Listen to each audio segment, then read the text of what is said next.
Hi friends, subscribe to Arijit official YouTube channel. Share করুন, like করুন, comments করুন, আর অতি অবশ্যই বেল আইকনটা ক্লিক করে দেবেন সব কিছুর নোটিফিকেশন পাওয়ার জন্য। সঙ্গে থাকুন, পাশে থাকুন, দেখতে থাকুন Arijit official YouTube channel.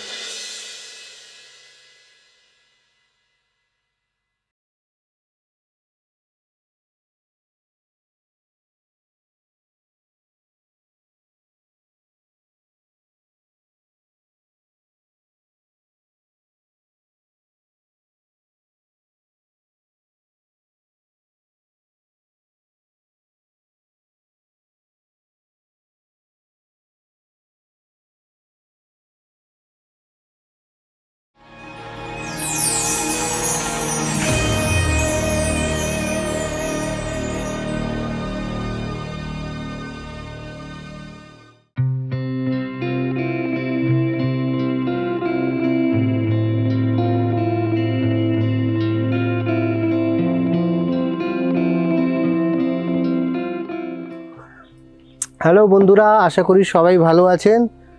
Welcome to Arijit official. আজ অরিজিৎ অফিসিয়ালে আমরা লেটস টকের একটা নতুন এপিসোড নিয়ে হাজির হলাম। আর আজকে যেখানে আড্ডা মারতে চলে এসছি, এটা কার বাড়ি বলুন তো? যার বাড়ি তার সাথে আপনাদের আলাপ করিয়ে দিই। সে হলো শক্তি সম্মান 2023 অ্যাওয়ার্ড উইনার, একমাত্র দিশা ব্যানার্জি। দিশা, কেমন আছো? ভালো আছো তো? কাজকর্ম কেমন চলছে? কাজকর্ম মানে এখনো যেহেতু আমি স্টুডেন্ট, পড়াশোনা চলছে, এটা ফাইনাল ইয়ার আমার। আচ্ছা, তো ওটা নিয়ে একটু চাপে আছি। চাপে মানে সামনে পরীক্ষা, তাই একটু হালকা, যেমন পরীক্ষার আগে যেমন হালকা চাপটা আসে। আপনাদের আমি তো বলেইছিলাম, দিশা আমাদের শক্তি সম্মান 2023 one of the award winner. তো দিশা, এই সম্মানটা পেয়ে কেমন লাগলো? জীবনে মানে আমাদের সবার জীবনে এমন কিছু মুহূর্ত থাকে যেখানে অনেক কিছু বলার থাকে, কিন্তু মানুষের কণ্ঠরোধ বা বাগরোধ হয়ে যায়। শক্তি সম্মান পাওয়ার যে অনুভূতিটা আমার কাছে সেরকম একটা অনুভূতি। সেটা মানে হচ্ছে, আমার সেদিন অনেক কিছু বলার ছিল, কিন্তু আমি এতটাই আপ্লুত, এতটাই খুশি।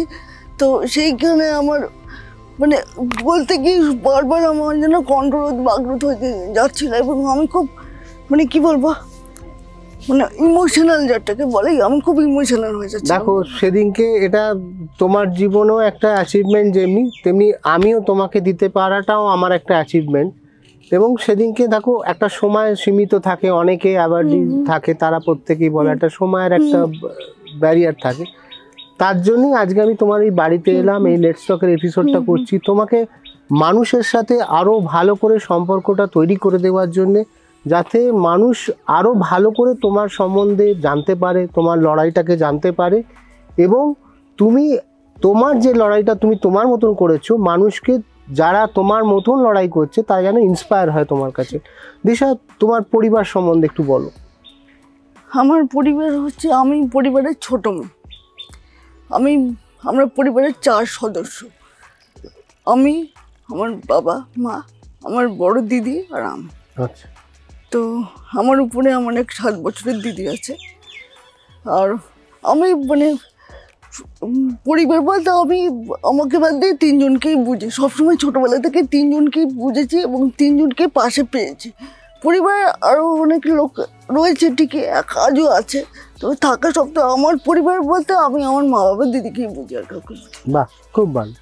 আর তুমি তোমার পড়াশোনাটা কিভাবে করছো, কিভাবে শুরু করলে, কি করতে চাও, যদি একটু সবার সাথে শেয়ার করো।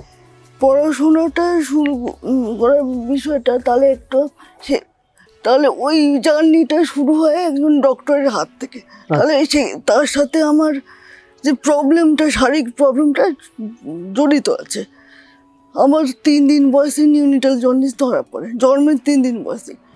সেখান থেকে জন্ডিস, মানে নিউনিটাল জন্ডিস আমি তো বললাম, তারপরে নিউমোনিয়া, সেপ্টিসিমিয়া এবং আরও অনেক প্রবলেম।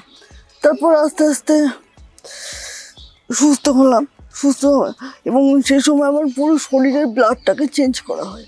এবং তারপর আস্তে আস্তে একটু সুস্থ যখন হয়ে, তখন আমাকে বাড়ি পাঠানো হয়। কিন্তু বাচ্চারা যে বয়স থেকে হাঁটতে শেখে বা মুভমেন্ট করে, সে বয়স থেকে আমার কোনো মুভমেন্ট দেখা যাচ্ছিল না এবং কথাও খুব একটা মানে এইভাবে করতে করতে আমার বাবা একদিন যে ডক্টরের কাছে আমি জন্ম নিই সেই ডক্টরের কাছে আমার বাবা যান, গিয়ে জানতে চান যে ও কেন এরকম হাঁটা চলা করছে না, হাঁটার চেষ্টা করছে না, ও হাঁটে না, হাঁটার চেষ্টা করে না কেন। তো সেই মুহূর্তে ডক্টর আমাকে সব রকম টেস্ট করে জানান যে আমি আর কোনো দিন হাঁটতে পারবো না এবং আমি সেরিব্রাল প্লাসিতে আক্রান্ত হয়ে গেছে, আমি আর কোনো দিনই হাঁটতে পারবো না। তো সেই সময় তো আমার বাবার মাথায় বাদ ভেঙে পড়ার মতো যে পরিস্থিতি, সেটা স্বাভাবিক। আর তারপর থেকে লড়াইটা শুরু হয়, কিন্তু এই ছোটবেলার লড়াইটা তো আমার না, কারণ আমার এগুলো যেটা বললাম সেটা পুরোটা শোনা পরিবার, মানে তোমার ফ্যামিলির, তোমাকে বাবা মা তাদের লড়াই, দিদি, পুরোটাই গল্প শোনা। কারণ এটা আমার বোঝার কথা না তখন, একদম একদম তখন এটা আমার শোনা গল্পটাই আমি আপনার সাথে শেয়ার করছি। তো ওটা হলো, তো করতে করতে তারপরেও বিভিন্ন জায়গায় বিভিন্ন ট্রিটমেন্ট করা হলো। এর মধ্যে আমি গেলাম বাইরে, যেটা এখানে আমাদের মতো প্রবলেম মানুষদের ট্রিটমেন্ট হয় সেখানে। এবার সেখানেও মানে বললো যে খুব একটা গ্যারেন্টি কিছু পেলাম না। বললো ঠিক হবে, যে এটাও বলতে পারছি না, আবার হবে না এটাও বলতে পারছি না, কিন্তু ও অনেক বছর সময় লাগবে, বারবার যেতে হবে, মানে বারবার যাতায়াত করতে পারলে হয়তো ঠিক হলেও হতে পারো, কিন্তু কোনো গ্যারান্টি নেই, আবার না হবার চান্সে বেশি। মানে ওদের ট্রিটমেন্টটা ছিল প্লাস্টার করে করে, পায়ের মধ্যে প্লাস্টার করে করে ওরা ট্রিটমেন্টটা করতো। করে করে আমার আসার আগে যে লাস্ট প্লাস্টারটা করা হয় সেটাতে আমি মারাও যেতে পারতাম। সেই প্লাস্টারটা এত কড়া হয়ে গেছিলো, মানে এতটা টাইট হয়েছিল প্লাস্টারটা, যে আমার অটোমেটিক আমার নার্ভের প্রবলেম শুরু হয়ে গেছিলো। অটোমেটিক্যালি টয়লেট নিজে নিজে হতে থাকছিল, আর টয়লেট নিজে নিজে হচ্ছে, আর পটি বন্ধ হয়ে গেছিলো, মানে আর শরীরে বিভিন্ন অসুবিধা হচ্ছিল, আমি অসুস্থ হয়ে যাচ্ছিলাম। আসলে কি জানো, তারপরে মানে দিশা, মানে এইটা খালি জন্যই হয়েছে বা ওরাম সেটা নয়, আসলে এটা ডেস্টিনি। হ্যাঁ, কিছুটা সেটা একদম, কিছুটা আমার ডেস্টিনি একদম।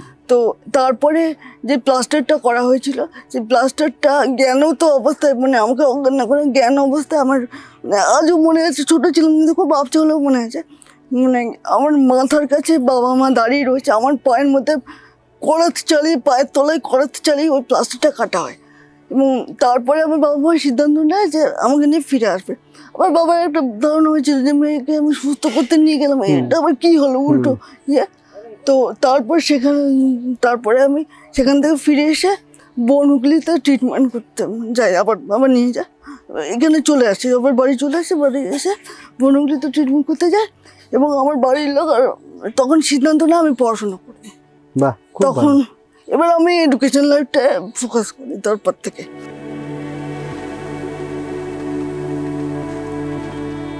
বনহুগলির একজন ডক্টর, উনি না থাকলে আমার এডুকেশন লাইফটা শুরুই হতো না। উনি আমার একটা আইকিউ টেস্ট নেন সেই সময়, তখন মনে হয় আমার 5 বছরের উপর হয়ে গেছে বয়স। তো সেই সময় একটা আইকিউ টেস্ট দেয় এবং নিয়ে আমার তখনই সেই আইকিউ টেস্টে আমি রেজাল্ট করি 170। সেই সময় ওই ডক্টরই আমার বাবা আমাকে সাহস জুগিয়েছিলেন আমাকে যেন স্কুলে ভর্তি করা হয়, আমাকে যেন নর্মাল স্কুলে, আমার এডুকেশন নর্মাল লাইফস্টাইল তোমাকে অভ্যস্ত করা হয়, একদম আমার এডুকেশন লাইফটা যেন শুরু করা হয়। আর আমাকে যেন ওই ডক্টরটি সবসময় বাবা আমাকে এই কথাটা বুঝিয়েছিলেন যে আমাকে যেন নর্মাল স্কুলে ভর্তি করা হয়, এবং কোনো নর্মাল স্কুল যদি আমাকে ভর্তি না নেয় তাহলে যেন তাকে জানানো হয়, এবং সেই ব্যাপারটা উনি দেখে নেবেন। উনি বলেছিলেন যে ওকে যদি কোনো নর্মাল স্কুল ভর্তি না নেয় আপনি আমার কাছে জানাবেন, আমি দরকার পড়লে সেই স্কুলে লাইসেন্স, ওকে যদি ভর্তি না নেয় আমি ওই স্কুলে লাইসেন্স আমি ক্যান্সেল করে দেবো, এরকম একটা কিছু বলেছিলেন উনি বলেছিলেন যে আমার প্রবলেমটা থাকতে পারে, আমি হয়তো কোনো দিন সুস্থ স্বাভাবিকভাবে হাঁটতে নাও পারি, কিন্তু আমি একটা সুস্থ স্বাভাবিক জীবন পাওয়ার যোগ্যতা রয়েছে আমার, এবং সুস্থদের সাথে স্কুলে পড়ার যোগ্যতা আমার রয়েছে, আমি যেন নর্মাল স্কুলে পড়ি। একদম। দেখো, উনি যে স্পেসটা তোমায় দিয়েছেন, মনের সাহসটা, কিন্তু উনি একটা খুব বড় তোমার জীবনে অবদান দিয়েছেন। যে তোমার এই কথাটা যে কজন বলতে পারে বা বলে, সবাই প্রফেশনালি হয়তো, কিন্তু মানবিক জায়গা থেকে উনি বলেছিলেন যে কোনো স্কুল যদি ওকে অ্যাডমিট না করে আমি সেই স্কুলের লাইসেন্স ক্যান্সেল করে দেবো। এবং তোমার জীবনে একটা বড় টার্নিং পয়েন্ট কিন্তু ওটাই। তারপরে কোন স্কুলে ভর্তি হলে? তারপরে বাবা নিয়ে গেল আমি সবসময়, আমার বাবা মা সবসময় বলতো ভালো স্কুল বলে কিছু হয় না, নিজে মন দিয়ে পড়াশোনা করলে সব স্কুলে ভালো। আমিও সেটা মেনেছি, কারণ সবসময় আমাকে দেখতে হয়েছে ভালো স্কুলের থেকে কোন স্কুলটা আমার বাড়ির কাছে, কোনটাতে যাতায়াত করতে আমার সুবিধা হবে। এবং আমি সবসময় আমার বাড়ির কাছাকাছি স্কুলে পড়েছি। তারপরে আমি ক্লাস 1-এ ভর্তি হই, মানে নর্মাল যে সরকারি প্রাথমিক স্কুল যেখানে 1 থেকে 4 অব্দি পড়ানো হয় আমার বাড়ির কাছে, বিজনা সিদ্ধেশ্বরী অবৈতনিক প্রাথমিক বিদ্যালয়টার নাম ছিল। তারপর 1 থেকে 4 পর্যন্ত পড়ে ক্লাস 5-এ আমি চলে যাই মাদারপুর সুরবালা বালিকা বিদ্যালয়, ওটা গার্লস স্কুল ছিল। ওখানে 5 থেকে 8 পর্যন্ত পড়ি। তারপরে আমাদের এখানেই আমার বাড়ির কাছে জেঠিয়া বয়স বলে আরেকটি স্কুল, ওখান থেকে মাধ্যমিক আর উচ্চ মাধ্যমিক 9 থেকে 12 পর্যন্ত আমি আমার স্কুল লাইফটা পুরোটাই নর্মাল স্কুলে, আমি নর্মাল ছেলেমেয়েদের সাথে পড়েছি। আর আরেকটা কথা, স্কুলে যে সবসময় সবার সহযোগিতা পেয়েছি সেটা কিন্তু নয়, কিন্তু কথা হচ্ছে আমার টিচাররা কোনোদিন আমাকে বুঝতে দেয়নি যে আমার প্রবলেম আছে। আর আরেকটা কথা, কোনো স্কুল আমাকে ফেরায়নি, মানে ওই ডক্টর যেটা বলেছিল সেটা কিন্তু আমার ক্ষেত্রে হয়নি, এটা একটা পজিটিভ ইয়ে। তো এইটা একটা খুব বড় পয়েন্ট তুললো যে কোনো স্কুল ফেরায়নি। তো আমি ধন্যবাদ জানাবো যে স্কুলগুলোতে ওর স্কুলিং হয়েছে বা যারা ওকে ফেরাননি, যারা যে টিচারদের কথাও বললো, যারা ওকে সাপোর্ট করেছেন, এই মানবিক জায়গাটার জন্যেই কিন্তু ওর জীবন আজকে এতটা এগিয়েছে। তো আপনাদের অনেক অনেক ধন্যবাদ। এইভাবেই আপনারা এনকারেজ করবেন, ওর মতন মানুষদের আরও এগিয়ে দেবেন। দিশা, তোমার যবে তুমি বুঝতে পারলে যে তুমি আর 5টা মেয়ের মতন নও, তোমার প্রবাবলি তুমি হাঁটতে পারছো না, কথা বলার ক্ষেত্রে একটু প্রবলেম আছে, তুমি নিজেকে কিভাবে ম্যাচিওর করলে? মানে এইটা ফেস করাটা তোমার কাছে একটা বড় চ্যালেঞ্জ ছিল। তুমি নিজেকে তখন কিভাবে মনকে সান্ত্বনা দিলে বা স্ট্রেংথটা পেলে যে আমি এইটাকে নিয়ে আনন্দে থাকবো? স্ট্রেংথটা পেলাম হচ্ছে, প্রথম স্ট্রেংথটা তো পেলাম বাবা মার কাছ থেকে।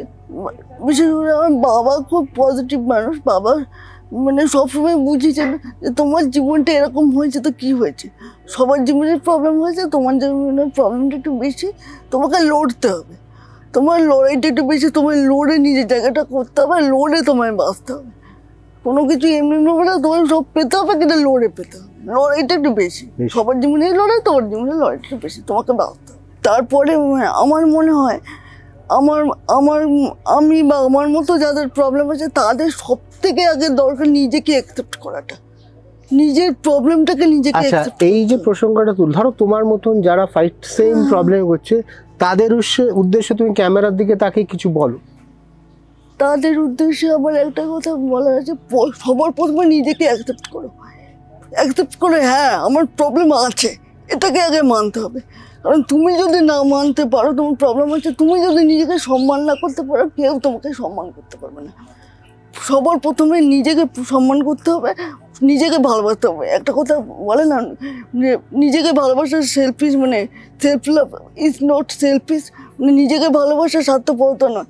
তুমি নিজেকে যদি নাই ভালোবাসতে পারো, তুমি অন্যকে কী করে ভালোবাসবে?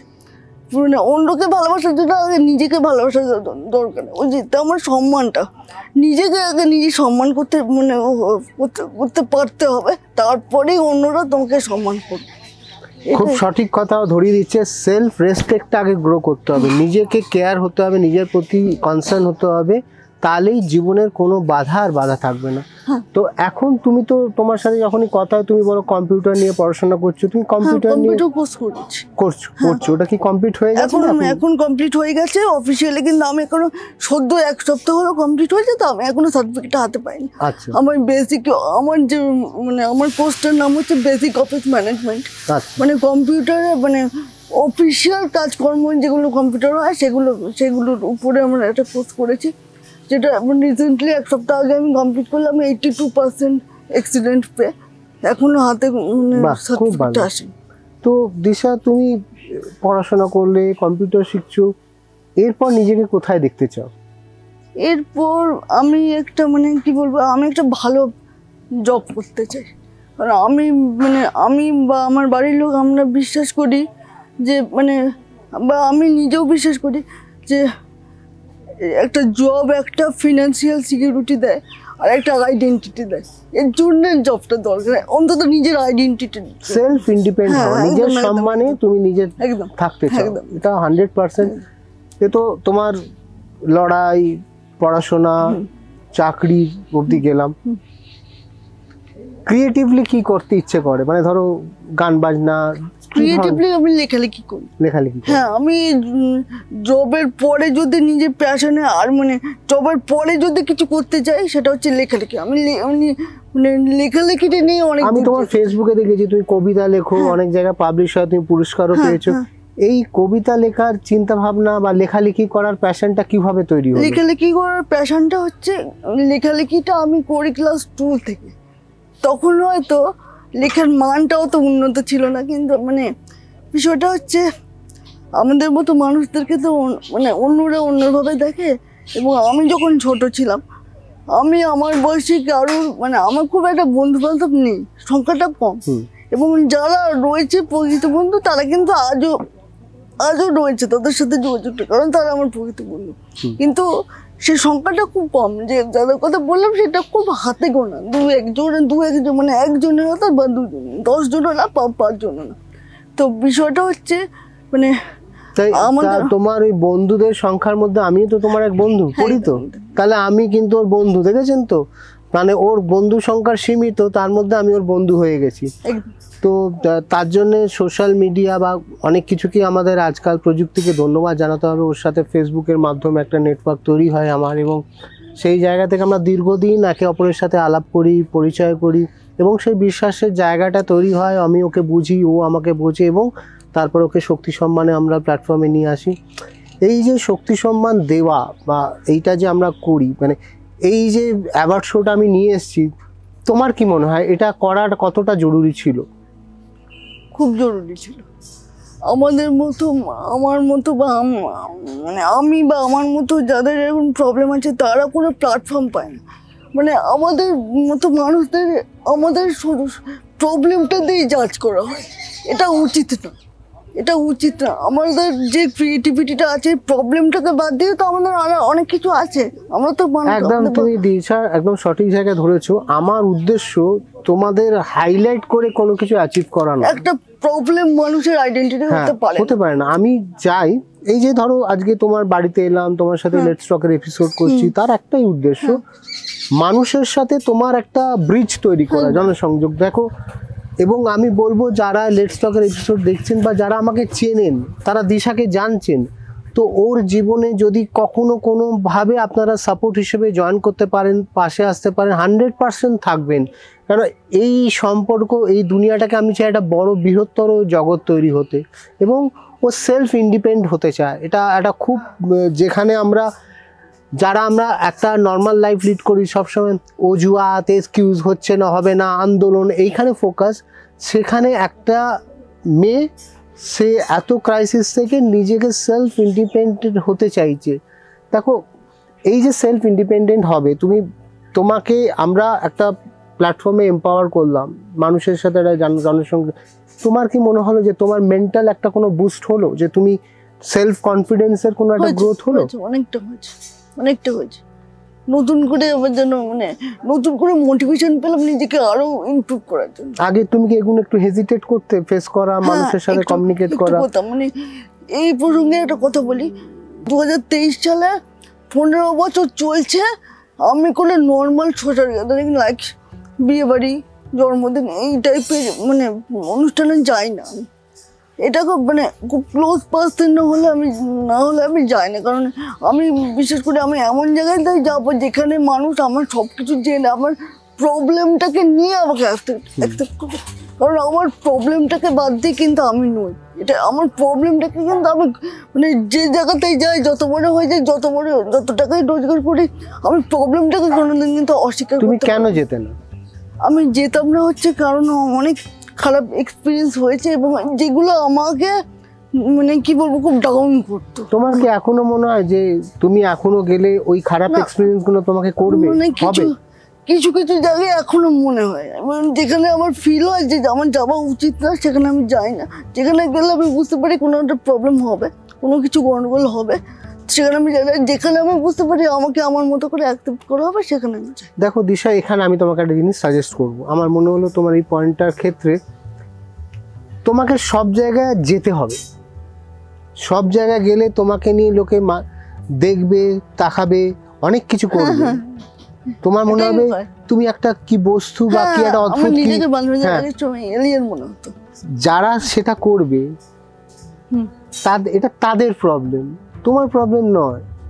কিন্তু তোমার তুমি ধরো আজকে তুমি যে জায়গা থেকে চ্যালেঞ্জটা নিয়েছিলে, পড়াশোনা থেকে মানে এডুকেশনের করার পর তুমি একটা প্রপার চাকরি করতে চাও, তোমাকে অনেক মানুষের সাথে মিট করতে হবে, অনেক জায়গায় ঢুকতে হবে, সব জায়গায় ফেস করতে হবে। সব জায়গায় সবাই তোমার বন্ধু পাবে না, সবাই তোমার বন্ধু হবে না, কিন্তু তোমাকে এগিয়ে যেতে হবে। তুমি যদি গিয়ে ধরো আজকে তুমি কোনো একটা অনুষ্ঠানে গেলে, সেখানে গিয়ে দেখছো তুমি নাচছো, আসছো, সব কিছু লোকে তোমার দিকে দেখছে, তোমার আনইজি লাগছে। এইটা হতে হবে, এইটা তোমাকে ইগনোর করতে জানতে হবে। কেন, তুমি যদি ইগনোর না করো, তুমি সবসময় ওইটা তোমাকে আটকে দেবে। আর দিশা তো একটা, দিশা মানে একটা কিন্তু লক্ষ্য, একটা দিশায় সে পৌঁছবে, একটা ডেস্টিনেশন, একটা ডেস্টিনি। যে যার নামে দিশাটা আছে সে কিন্তু তার ডেস্টিনেশনে দিশায় ঠিক পৌঁছে যাবে। এখন আমি ইগনোর করা শুরু করেছি, আবার নতুন করে যাওয়াটা শুরু করেছি, কিন্তু আস্তে আস্তে অল্প অল্প করে। কারণ বিষয়টা হচ্ছে, তাহলে একটু বলে, আমি লাস্ট বিয়ে বাড়ি গিয়েছিলাম ক্লাস 5-এ 2008 সালে।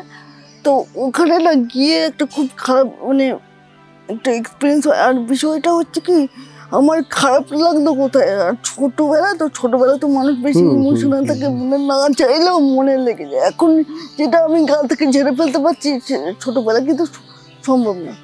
যে ক্ষেত্রে যেটা বন্ধুদের কথাটাও বলছিলাম, ওই যেটা এখান থেকে লেখালেখিটা শুরু হচ্ছে, ওই কথাটা একটু বলে নিই, তারপরে এটা বলছে, ছোট্ট করে বলছি একটু।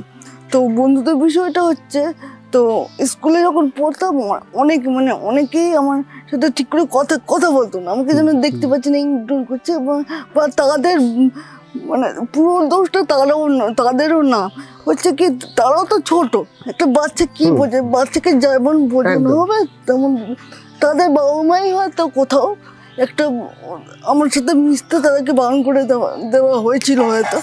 গ্যাদারিং থেকে তুমি নিজেকে একটু অ্যালিফ রাখতে। হ্যাঁ, আমাকে আলাপ করে দিয়েছিল ওরা, মানে আমি মিশতে চাই না, আমি দেখছি একটা মানুষ আমাকে চাইছে না, তখন অটোমেটিক্যালি আমি সরে আসবো। আমি তো জোর করে কাউকে মানে পছন্দ করাতে পারি না যে আমাকে পছন্দ করো। তো এই বিষয়টা তখন আমার খারাপ লাগলো, এবং নিজের দুঃখগুলোকে তো বার করতে হবে, কী করে বার করবো, তখন ওই তখন থেকেই লেখালেখিটা শুরু হলো। ওই জন্য বললাম ক্লাস 2 থেকে লিখি, তখন হয়তো লেখার মানটাও তো ভালো ছিল, কিন্তু দুঃখটা তো মনে নিয়ে, এটা তো মনের যে কষ্টটা, সেটা তো কোথাও বার করতে হবে। ওটা ওই খাতা মানে ধরো একটা জিনিস তোমাকে যে এগোতে দিচ্ছিল না, আরেকটা জিনিস তোমাকে এগিয়ে দিল, মানে ওই জিনিসটা তখন নাহলে তুমি লেখালেখিতে আসছে না। না। তো এইটা একটা সিস্টেম যেটা তোমাকে কখনো আটকাবে আর কখনো এগিয়ে দেবে। মানে সবকিছুর একটা নেগেটিভ দিকে একটা পজিটিভ দিতে হবে। এটাও সেরকম, এরকম করে তারপরে আমি যেটা বললাম 2008 সালে ক্লাস 5-এ লাস্ট গিয়েছি। এবং আমার যেটা খারাপ লাগতো, যারা জিজ্ঞেস করছে তারা কিন্তু সমস্ত কিছু জানে আমার সম্বন্ধে, সবটা তাদের জানা, অজানা কিছু না। একটা জিনিস খেয়াল করবেন, আপনার দুঃখ বা কষ্ট কিন্তু, মানে ইন জেনারেল সবার ক্ষেত্রে বলছি, দুঃখ বা কষ্ট কিন্তু আপনার চেনা মানুষই আপনাকে দেয়। খেয়াল করে দেখবেন, অচেনা মানুষের কোনো দায় নেই আপনাকে বাড়ি বয়ে এসে আঘাত দিয়ে যাবেন, আর তার কথা আপনার মনেও লাগবে না, কারণ সে তো আপনাকে চেনেই না। একদম চিনবে, তারপর তো আঘাত করবে। এবং যে আপনাকে চেনে না, সে আপনার নামে ভালো বললো না খারাপ বললো, আপনাকে কোনো এফেক্ট ফেলবে না। কিন্তু যে চেয়ে নেয় সে যদি ইচ্ছা করে আপনাকে একটা সময় পর মানুষের লড়াইয়ের মানে মানুষ তো টায়ার্ড হয় বলুন। আসলে কি জানো তো দিশা, তুমি পৃথিবীর সবকিছু তো পাল্টাতে পারবে না, মানসিকতা পাল্টাতে পারবে না, কিন্তু তুমি পজিটিভ সচেতনতা, তুমি যে আজকে বলছো এটা যারা শুনছে, তুমি তোমার জীবনে তোমার আউটলুকটাকে সোজা রাখবে, কোথাও কেউ যেন তুমি একটা উদাহরণ হয়ে উঠতে পারো আগামী দিনে, সেই জায়গায় ফোকাস হবে, সেটাই চেষ্টা। এবং যারা আজকে আমাদের এই এপিসোডটা দেখছেন বা দেখলেন, তাদেরকে একটাই বলবো যে দিশাকে এগিয়ে যেতে দিন, ওকে আটকানোর চেষ্টা করবেন না। ও কোনো বস্তু নয়, কোনো প্রজেক্ট নয়, কোনো ইভেন্ট নয়, কোনো কিছুই নয়। ওর লড়াইটাকে রেসপেক্ট করুন, কেন ওরা রেসপেক্ট চায়। আজকে দিশার মতন যারা মানুষ আছে তাদের একটা যে ওদের অনার করুন, রেসপেক্টটা দিন।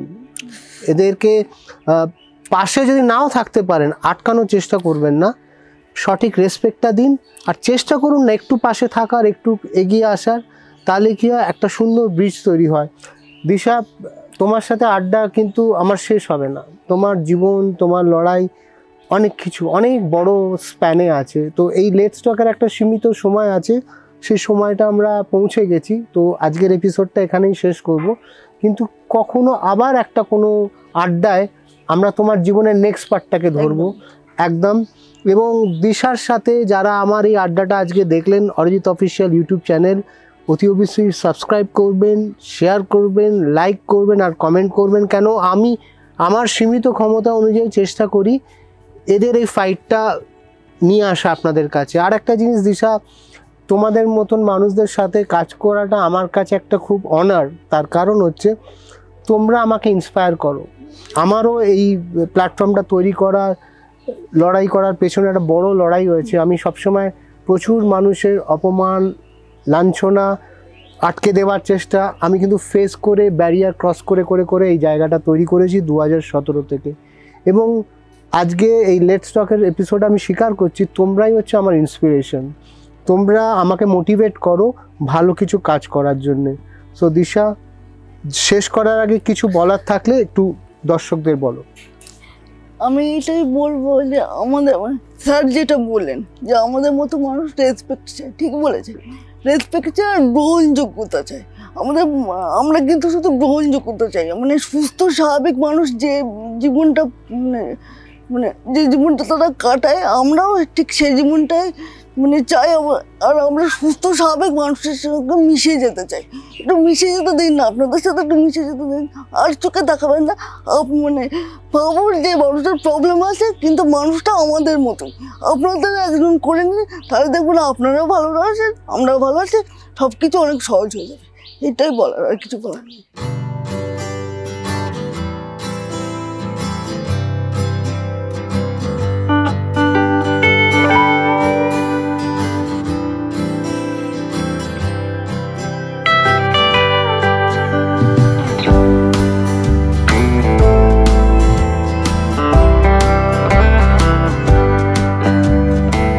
দিশার কথাটা রাখবেন তো, একটু চেষ্টা করুন না সবাই মিলে ওর স্বপ্নগুলোকে একটু সাকসেস করতে, ওদের মতন মানুষদের একটু রেসপেক্ট দিতে।